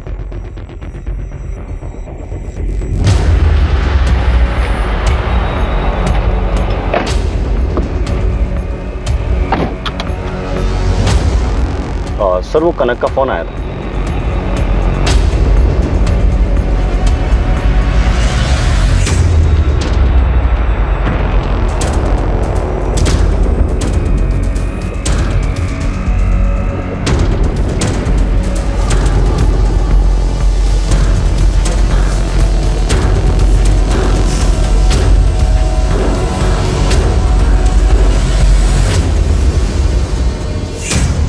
सिद्धार्थ, कहाँ जा रहे हैं?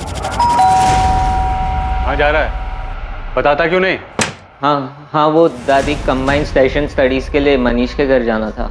और एक सेशन तुम्हें हमारे साथ भी करना है। थाने चलो। सर, ये बच्चा है, नादान है। मैं जानता हूँ वो वीडियोस देखना बैन है, अब उसके लिए मेरे बच्चे को इस समय मत घसीटिए प्लीज। ये अडल्ट वीडियोस देख रहा था, इसके लिए हमने इसको यहाँ नहीं बुलाया। इसे मीनल ने वीडियोस देखते हुए पकड़ा, इससे इसकी आज़ादी छिन गई। इसको गुस्सा आया और इसने गुस्सा निकाला मीनल की छोटी बेटी धारा का मर्डर करके। नहीं सर, उस दिन तो मैं अपने घर पे भी नहीं था। मैं तो अपने दोस्त के घर गोमती नगर में था। ये तुम कह रहे हो, लेकिन तुम्हारे फोन की लोकेशंस कह रही है कि जिस दिन धारा का मर्डर हुआ तुम अपने घर के एरिया में ही थे।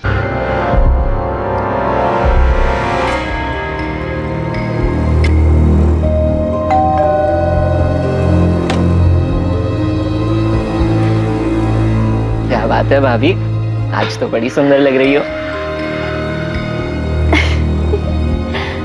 डर मत, तेरे श्याम भैया घर पर नहीं है, शाम को आएंगे।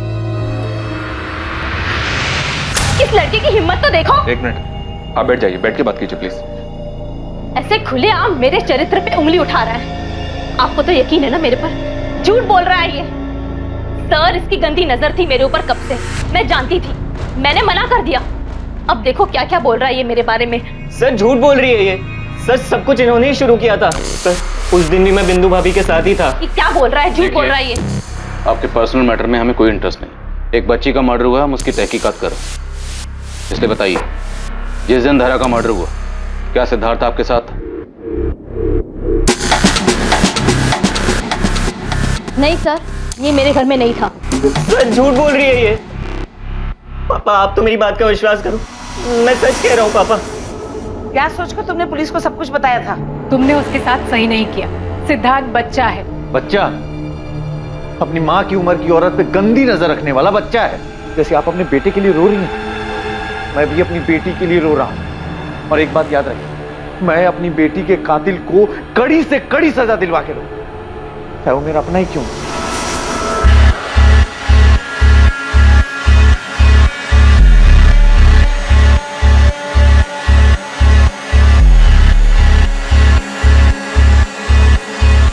सर मेरे घर की जो मेड है उमा, वो रातों रात घर छोड़ के भाग गई है। और उसका फोन? उसका फोन लग रहा है लेकिन वो उठा नहीं रही। आप उसका नंबर दीजिए, हम ट्रैकिंग पे डालते हैं। सर उमा का फोन ट्रेस हो गया है, उन्नाव में है वो। और नाव में है कोई उसका? या सर, उसकी छोटी बहन रहती है। दीदी चाय। दीदी और कितना दिन रुकोगे? अभी तो आई हूँ और तू जाने की बात कर रही है। कुछ दिन रुकूंगी मैं यहाँ।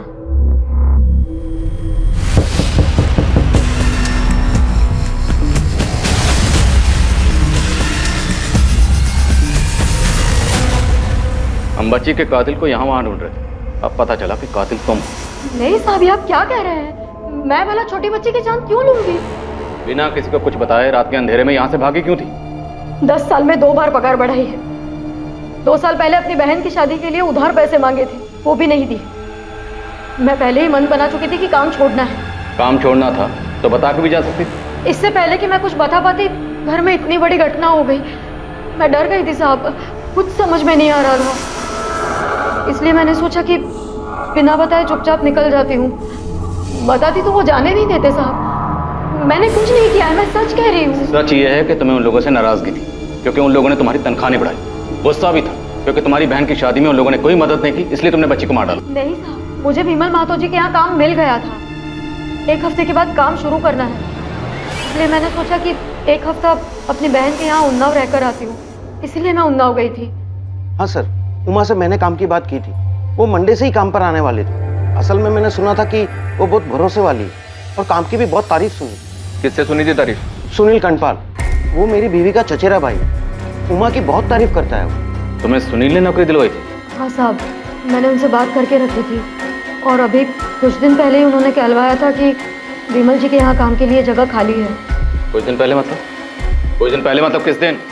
25 तारीख को साहब। 25 तारीख मतलब जिस दिन धरा का खून हुआ। तुमने ये बात पहले क्यों नहीं बताई? और सुनील ने तुम तक ये बात किससे कहलवाई? शंभू से? नहीं साहब, शंभू तो फटे मुंह का है। उसको काम के लिए कहती तो वो ढोल पीट देता। मुझे कनक ने बताया, वो जो घर के पास जिसकी दवाई की दुकान है। तुमने कनक को काम के लिए बोला था? वो सुनील कंडपाल को कैसे जानती? वो तो नहीं पता साहब, पर उसने कहा था कि वो सुनील साहब से कहकर मुझे काम दिलवाने में मदद करेगी। सुन उमा, तेरे काम की बात हो गई है। सुनील साहब का फोन आया था, कह रहे थे सब सेट है। 10,000 पगार रहेगी, करेगी ना? अरे बिल्कुल करूंगी। मुझे जल्द से जल्द इस घर से बाहर निकलना है। ये ले नंबर, सुनील साहब ने दिया है। विमल महतो का है, इनके यहाँ काम करना है तुझे। सब सो रहे हैं क्या? हाँ, हमने थोड़ी देर बात की, फिर वो चली गई और फिर कुछ देर बाद धरा के बारे में पता चला। कनक तुमसे मिलने कितने बजे आई थी? करीब 4:30 बजे। अब क्या हुआ तुझे? उमा तो भाग गई है। देख, किसी को कुछ पता नहीं चलेगा, तू परेशान मत हो। अब पता चल गया तो? देखो मैं कह रही हूँ हम लोग निकल चलते हैं यहाँ से। सुनील जी के पैसों का क्या करेंगे? अरे भाड़ में गए पैसे, पैसों के लिए क्या अपनी जान दे देंगे? देखो मैं हाथ जोड़ती हूँ, हम लोग निकल चलते हैं यहाँ से, मेरा दिल बहुत घबरा रहा है, भाग चलते हैं यहाँ। थोड़ी देर कर दी तुम लोगों ने, पहले ही भाग जाना चाहिए था। इतने दिनों से हम सुनील का लिंक शंभू के साथ निकाल लेते, पर असल में सुनील के सारे लिंक तो तुम्हारे साथ हैं। कनक, तुम्हारे कॉल रिकॉर्ड के हिसाब से तुम सुनील के ड्राइवर मनोज के साथ रेगुलर टच में थी, अक्सर बातें होती थी तुम्हारी। साहब, सुनील साहब हमसे दवाई लेते थे। कैसी दवाई? मर्दाना ताकत बढ़ाने की दवा। साहब हम सच बोल रहे हैं। तो पहले झूठ क्यों बोला था कि उस दिन दोपहर में तुम वहां थी नहीं, जबकि जिस वक्त धरा का खून हुआ उस वक्त तुम उसी एरिया में थी, और उससे कुछ वक्त पहले तुम उमा से मिलने भी गई थी मीनल के घर पर।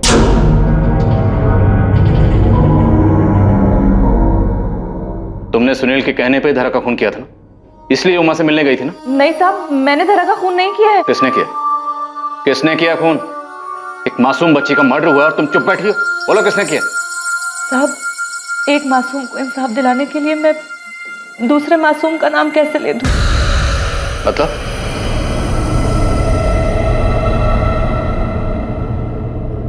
हाँ मनोज, मैंने उमा से बात कर ली है, वो विमल साहब से बात कर लेगी, तुम सुनील साहब को बता देना, ठीक है?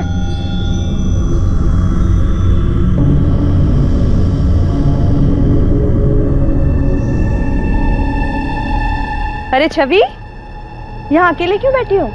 कोई खेल नहीं रहा क्या? मेरे साथ खेलोगी? हाँ? अरे रुको, मैं दवाई लेकर आती हूँ। रुको, कहीं जाना नहीं। जब मैं छवि के लिए दवाई लेकर पहुंची तो छवि के घर में हंगामा मच गया था। धरा गायब हो गई थी।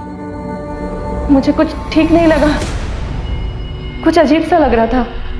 बाद में जब पुलिस आई तो पता चला कि धरा का खून हो गया है।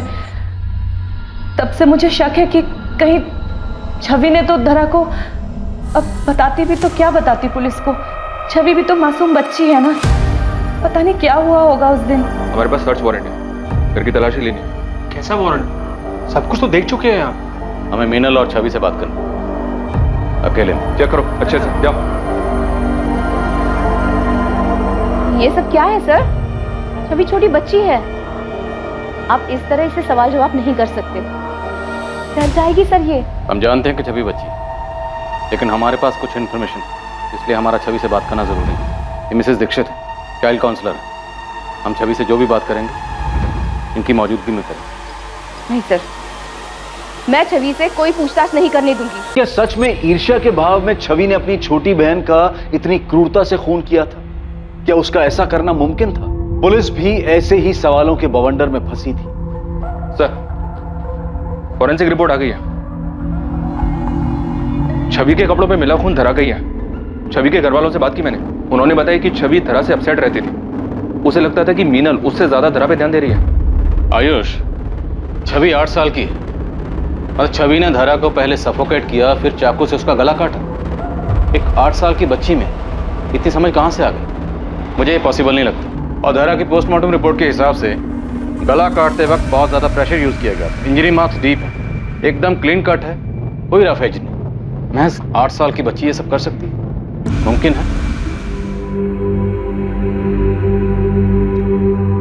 छवि, तुम्हें पता है सारी बड़ी बहनें अपनी छोटी बहन को बहुत प्यार करती है, उसकी केयर करती है ना बेटा? किसी को चोट पहुंचाना गलत बात होती है ना? छवि बेटा, रोते नहीं, चुप हो जाओ। बताओ मुझे, धरा को तुमने चोट पहुंचाई थी? गलती से हो गया होगा, और गलती मान लेना अच्छी बात होती है। मैं किसी को नहीं बताऊंगी, प्रॉमिस। छवि बेटा, घबराओ नहीं, बताओ। वो टेबल पर थी, मैंने उसे गोद लिया, गलती से वो मेरे हाथ से गिर गई। गिर गई? कहाँ? वो स्टोर रूम में। इतना खून निकल गया, मैंने कुछ नहीं किया था, मैं तो बस उसे गोद लेना चाहती थी। और वो चाकू?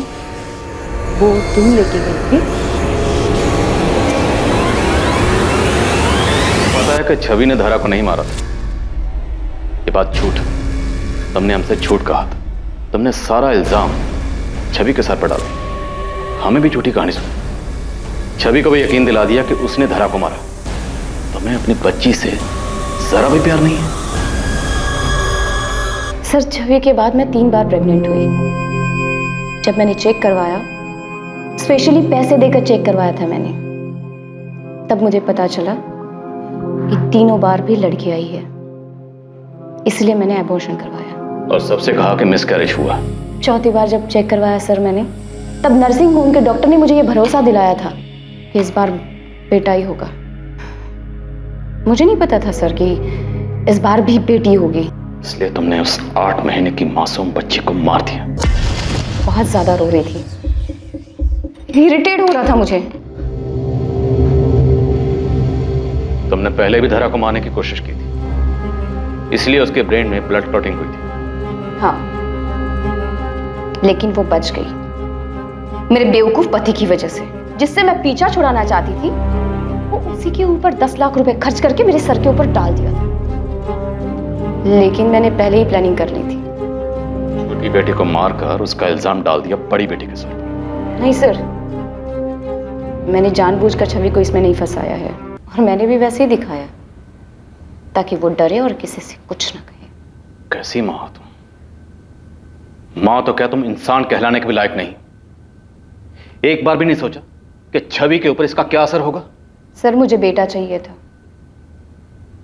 अगर पहली नर्सिंग होम में मुझे जांच के वक्त सही सही रिजल्ट बता देते तो मैं पहले ही एबॉर्शन करवा लेती। इतना सब कुछ होता ही नहीं। समझ नहीं आ रहा तुझे क्या कहूं। तुम्हारे लिए दुनिया की सबसे बड़ी से बड़ी सजा भी छोटी है। इतनी पढ़ी लिखी लेकिन सोच इतनी छोटी। तुम जैसे लोगों को परिवार में, समाज में, घर में रहने का हक नहीं। कभी कभी बहुत समय साथ रहने के बाद भी इंसान को पहचानने में भूल हो जाती। मुझसे भी हो।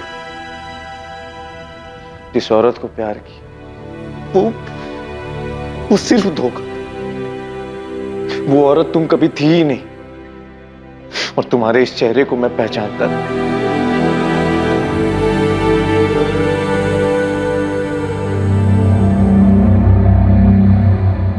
मीनल अग्रवाल को अपनी बेटी धारा का खून करने, पुलिस को गुमराह करने और सबूतों को मिटाने की कोशिश करने के आरोप में आईपीसी की धारा 302 और 201 के तहत गिरफ्तार किया गया है।